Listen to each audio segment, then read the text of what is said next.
right, hey there, Earth Science students. Today we are going to be starting our new unit all about the shape of the Earth and mapping. So let's get into it. So the first thing, what shape is the Earth, right? Most of you know that the Earth is a sphere, but the true shape of the Earth is actually something called an oblate spheroid. So if we look at some of our measurements of Earth, we're going to see that our polar diameter is going to be 12,714 kilometers. Our equatorial diameter, so going around the equator, is going to be 12,756 kilometers. Now, on a true sphere, those two numbers would be exactly the same, but they are not. So the Earth is kind of bulging out a little bit in the middle. It's not a perfect sphere. And this is due to the rotation of the Earth. It kind of bulges out due to that centrifugal force that kind of, as it's spinning. So the true shape of the Earth is that at the poles, it is going to be less than at the equator. The diameter at the poles is going to be less than what it is at the equator. The Earth is also very big. So for an average person walking nonstop for 24 hours, it would take approximately 9 months to completely walk around the equator. That's a long time.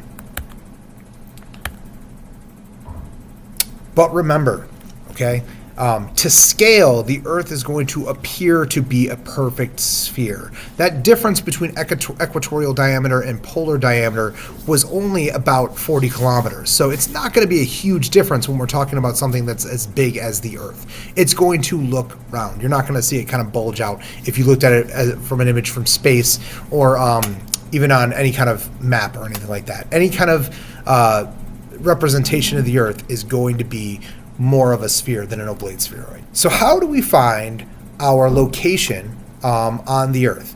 Well, we use a coordinate system called latitude and longitude. So latitude lines are lines that run parallel to the equator and measure north and south of the equator. So latitude tells us how far away we are from the equator, north or south. Some important latitudes, right? We have 0 degrees latitude, that is the equator. Notice how it doesn't get a direction. It's just 0. As soon as you start moving away from the equator, you start to get those directions of north or south. We have the Tropic of Cancer and Tropic of Capricorn. Both of those are 23.5 degrees north and south, respectively. The North Pole, 90 degrees north latitude. South Pole is 90 degrees south latitude. So in the northern hemisphere, our latitude can actually be measured from Earth, and that is using the altitude of a star called Polaris, otherwise known as the North Star. So our altitude is that angle in between the star and the horizon. So you can see right here, we've got Polaris up here, we got the horizon right here. If we measure that angle, we're going to be able to see what the altitude of Polaris is. And by using that altitude, we can figure out what our latitude is. Those numbers are always going to be equally to each other. So the latitude is equal to the altitude of Polaris and vice versa. The altitude of Polaris is going to be equal to our latitude. We've got another thing listed on here, and that is the zenith. That is the point directly above an observer. It's going to always form a right angle between the line directly above and the horizon. It's always going to form that 90-degree angle. So what is the latitude of Rochester? Rochester is at about 43 degrees north latitude. It's a little bit further north. But if I were to go out and measure the altitude of Polaris, I would find that the star would actually be 43 degrees above the horizon. Now this is testable.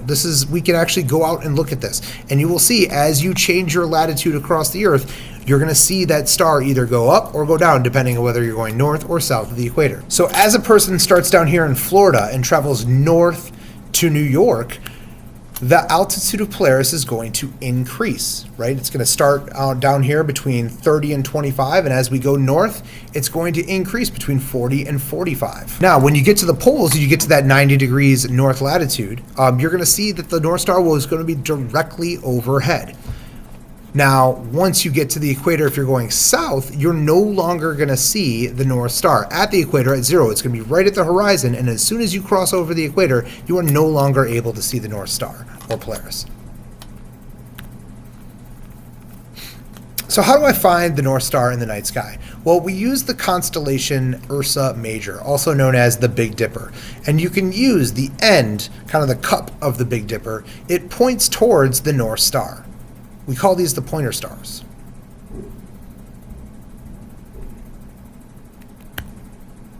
longitude. So, meridians that run from the North Pole to the South Pole and measure west and east of the prime meridian. This is the other part of that coordinate system. This is our longitude. So 0 degrees longitude is known as the prime meridian, and that runs through Greenwich, England, all the way through western France, eastern Spain, and all the way down here through West Africa.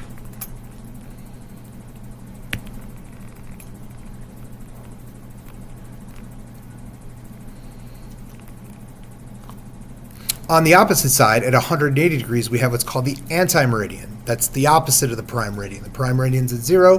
The anti-meridian is at 180.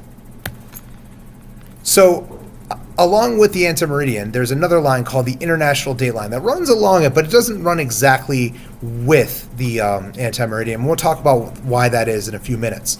But the international date line is where each new day begins.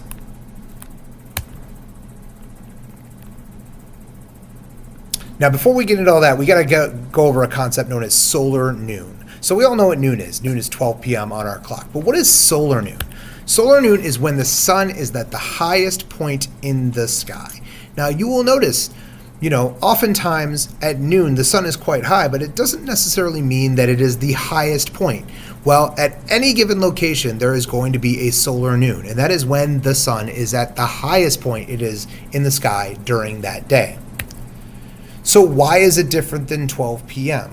Well, because of time zones. So you may have seen a map that looks similar to this before. These are the time zones in the United States. We have Eastern, Central, Mountain, and Pacific. Now, these time zones separate areas that keep different time for their clocks. Now, we've talked earlier about the Earth rotating, right? Now, we can measure the speed at which that rotates in degrees. So if we have 360 degrees in a circle divided by 24 hours in a day, we're going to see that it's going to take approximately 1 hour for the Earth to rotate 15 degrees of longitude. So what that means is that if I'm at a place and 15 degrees of longitude different from that place, I'm going to see the sun rise and set about an hour apart. Now, because of this, we need to make sure that we've set our times up so that everybody in a particular area is on the same time. Now, that means that our sunrise and sunset times are not going to be exactly at the same time. Areas that are further east in a time zone are going to have earlier sunrise and sunset times compared to somewhere that's further west in a time zone.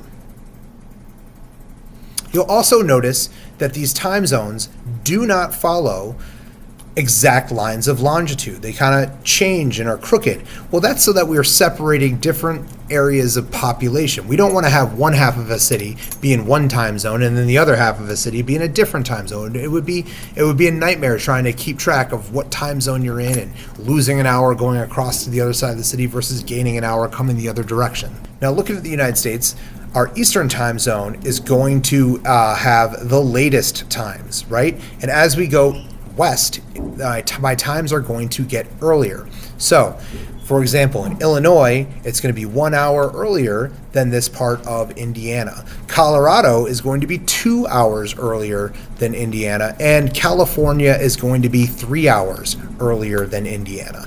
The same is true going the other direction. As we start to go east, we are going to get later and later in the day.